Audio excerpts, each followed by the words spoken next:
I can't believe this. There shouldn't be anything terrifying about a villain becoming good and starting a family. That's what GRU represents, and that's what Despicable Me franchise is all about.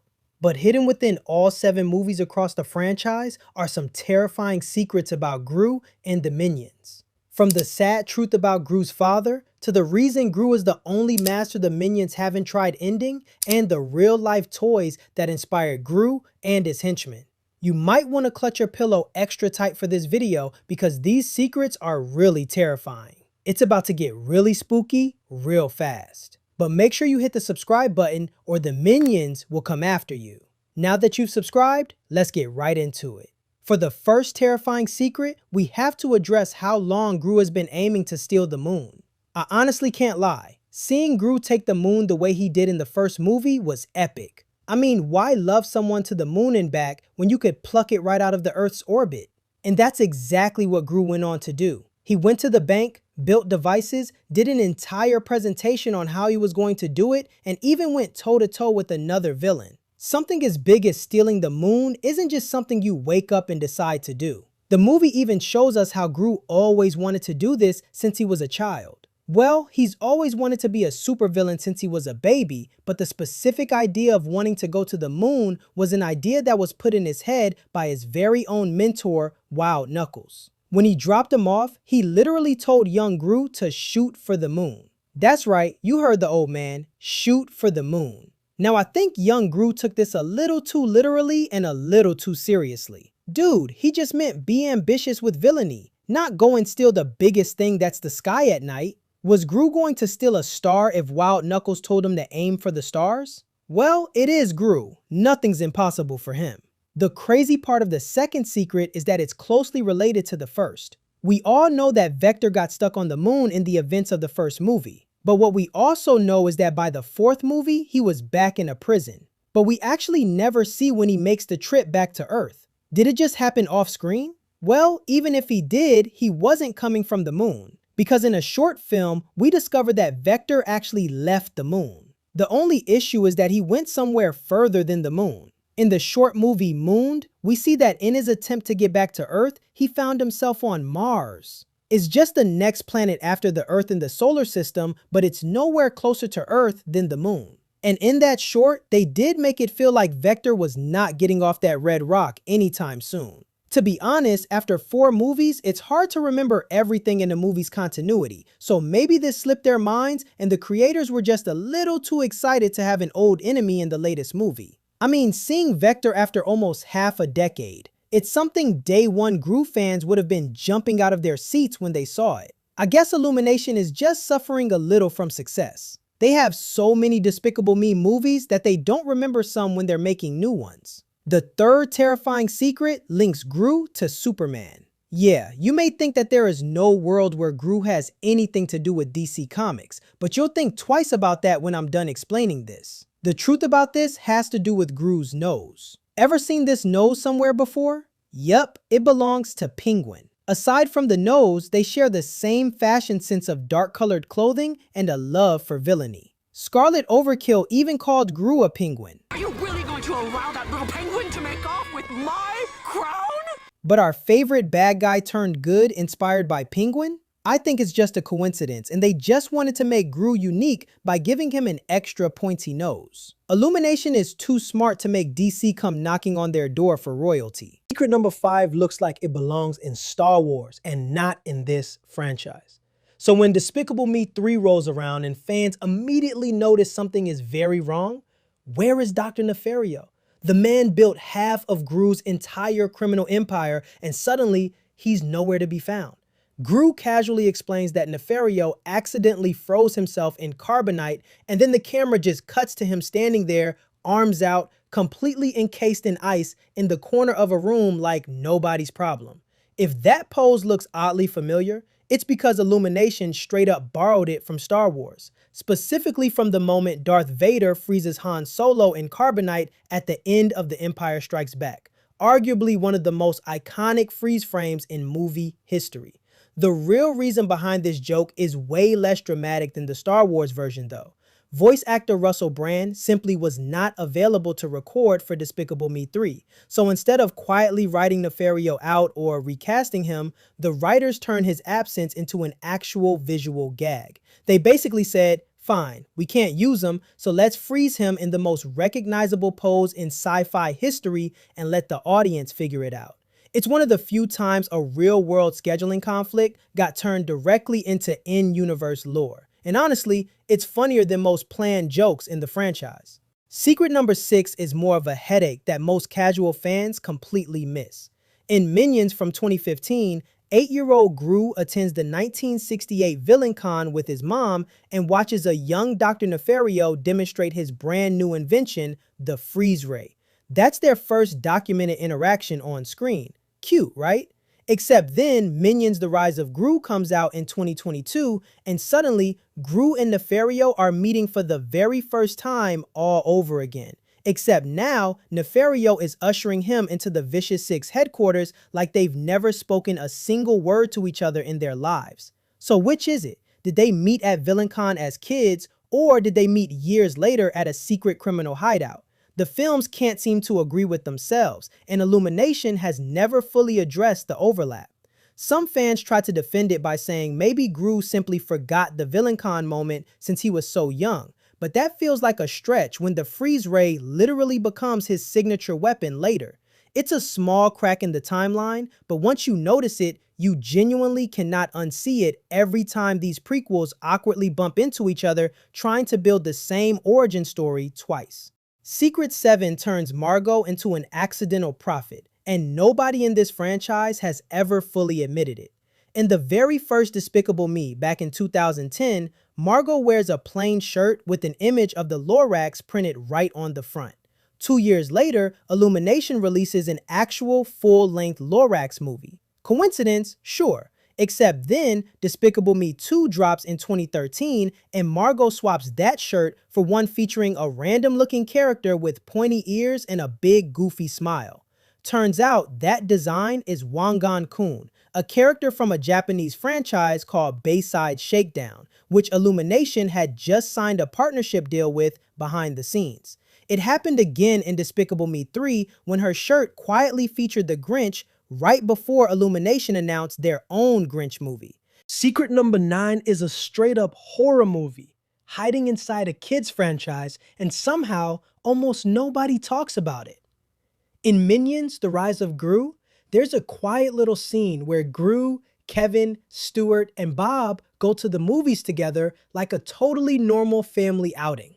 Except the film playing on screen behind them is Jaws, the actual 1975 Steven Spielberg thriller about a killer shark terrorizing a beach town. You can see the poster. You can hear the score. It is unmistakably Jaws.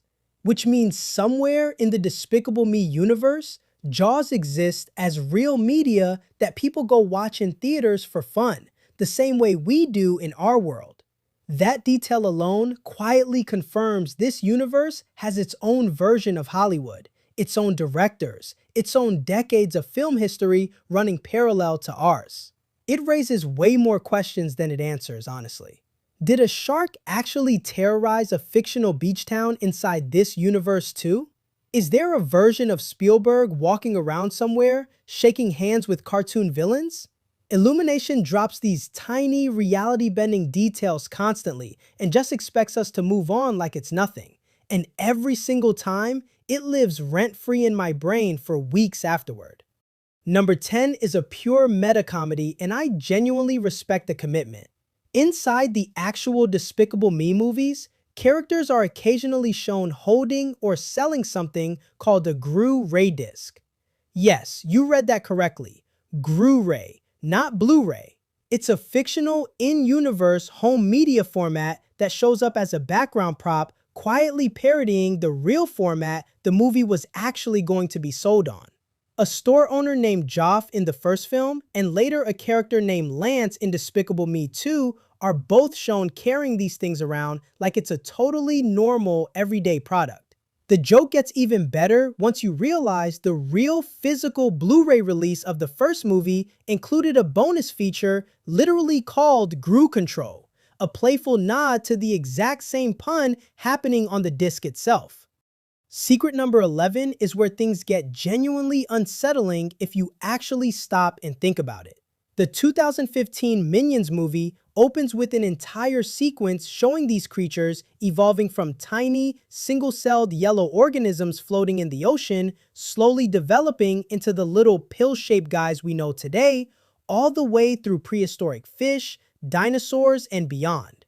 Meaning minions are not some recently created species. They are ancient, older than human civilization itself, quietly evolving underwater with one singular biological drive burned into them from the very beginning: the need to serve the most evil master they can find.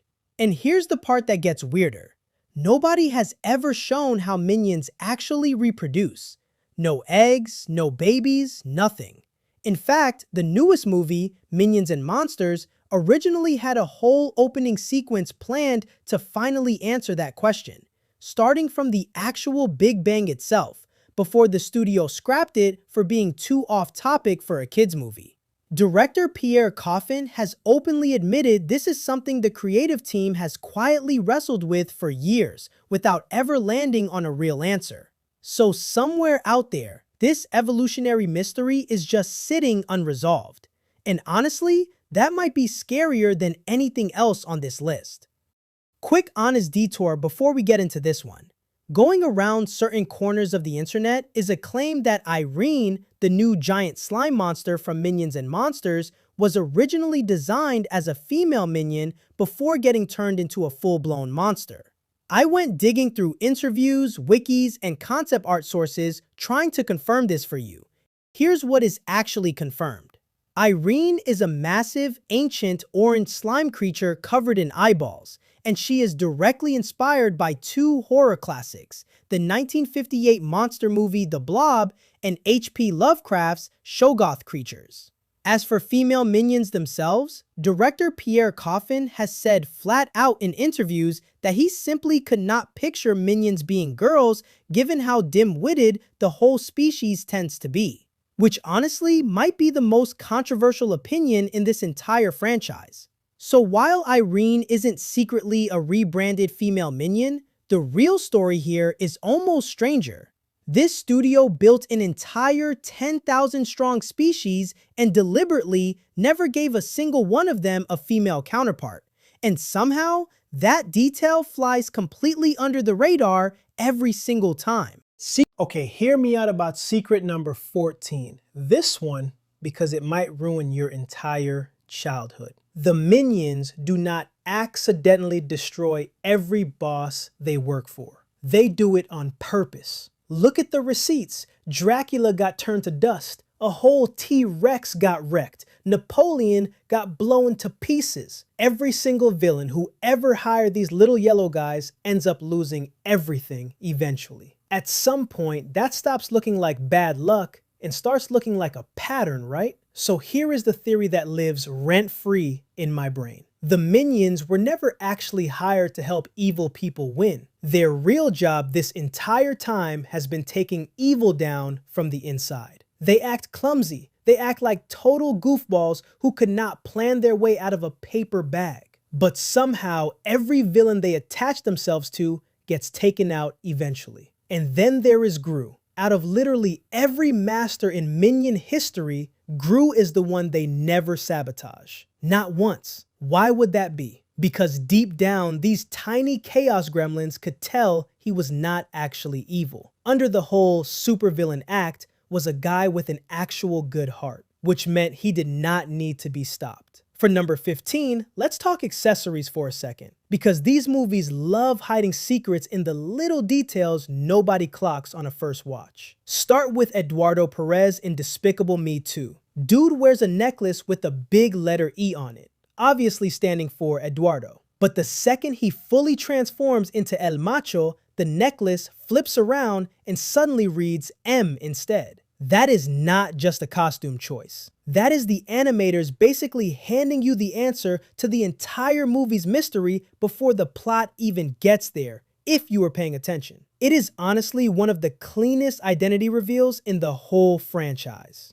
Let's talk about Secret 16. While Margot and Agnes are out here changing outfits like it is Fashion Week, Edith has one constant. That pink striped hat never leaves her head. She has it on during the dance recital, she has it on dressed as a ninja, she has it on during random family outings. She probably has it on while she is asleep. Every other character switches up their look depending on the situation, but Edith never does. And that is way too specific to just be a random design decision. Rewind to the first movie for a second. Before GRU adopted the girls, they were stuck living under Miss Hattie, who was straight up awful to them. They barely owned anything. They got stuck sleeping in cardboard boxes as punishment. They were not allowed to keep anything that actually belonged to them. Growing up like that would make literally anything you own feel priceless. So why does Edith specifically hold on to this one hat like her life depends on it? Here is the theory. That hat was never just an accessory. It was probably the last gift her mother ever gave her. Or maybe it belonged to her mother first. Edith never takes it off because it might be the only piece of her past she has left.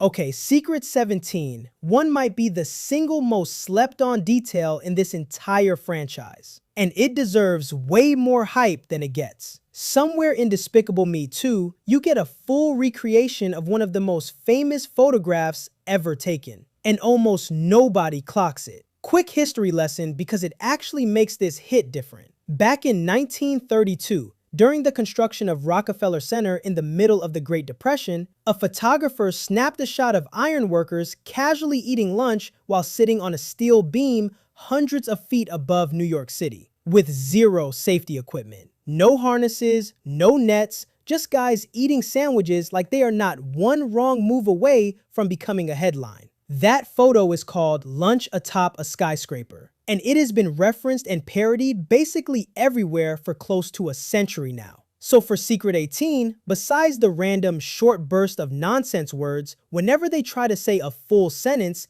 they are really just mixing chunks of French, Italian, Filipino, Spanish, and even German into one gibberish soup. And here is the part that breaks my brain a little. According to the movies, the Minions have technically been speaking some version of this language since before humans could even talk to each other properly. So wait, does that mean every language humans currently speak secretly traces back to the Minions somehow? Guess we will need Pierre Coffin to clear that one up in a future movie. Speaking of which, did you know he personally voices literally every single Minion in the entire franchise? Every single one. That is not a small feat. That is borderline vocal cord Olympics. And honestly, I do not think these guys are learning a real language anytime soon. And I'm kind of glad about that.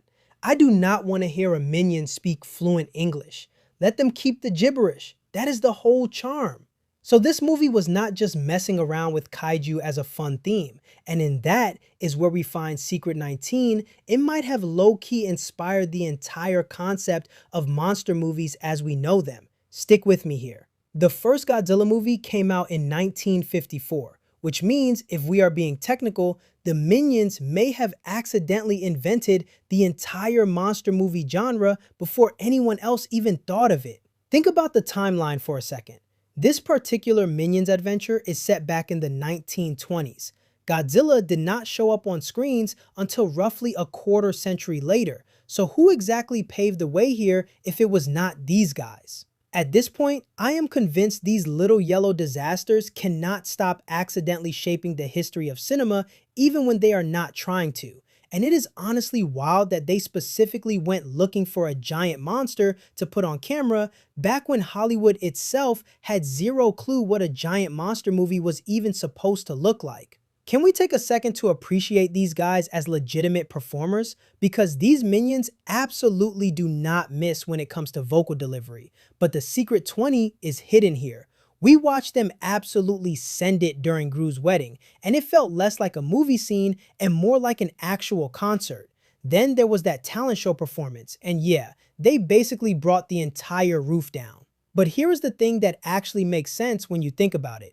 These guys have technically existed since before humans even understood what music was, so realistically, they have probably absorbed close to half of every song humanity has ever created just by existing that long. If you have been quietly singing along to literally every song ever made since the dawn of time, by the time you hit the 21st century, you are basically going to come out the other side a natural. The very first Minions movie kind of called its shot on the whole cinema obsession thing way before this movie even existed. And that's what we're talking about for Secret 21. Remember when Kevin, Bob, and Stuart stumbled onto a movie set trying to film astronauts landing on the moon? That was actually one of the very first things they ran into the second they hit New York. That scene where Kevin, Stewart, and Bob are on the run in London and trying to evade capture? When they hopped into that sewer, they had no idea that they were about to be part of one of the most iconic pictures in British history. After going about in the sewers, they chose a manhole cover to emerge from, and it just happened to be directly on a zebra crossing. But not just anyone. It was the street just outside Westminster Abbey, St. John's Wood. And would you look at that? They came up just when the Beatles were over the street for the iconic shot of the 1969 album Abbey Road. These four background characters are dressed in the exact iconic wardrobe configurations worn by John Lennon, Ringo Starr, Paul McCartney, and George Harrison.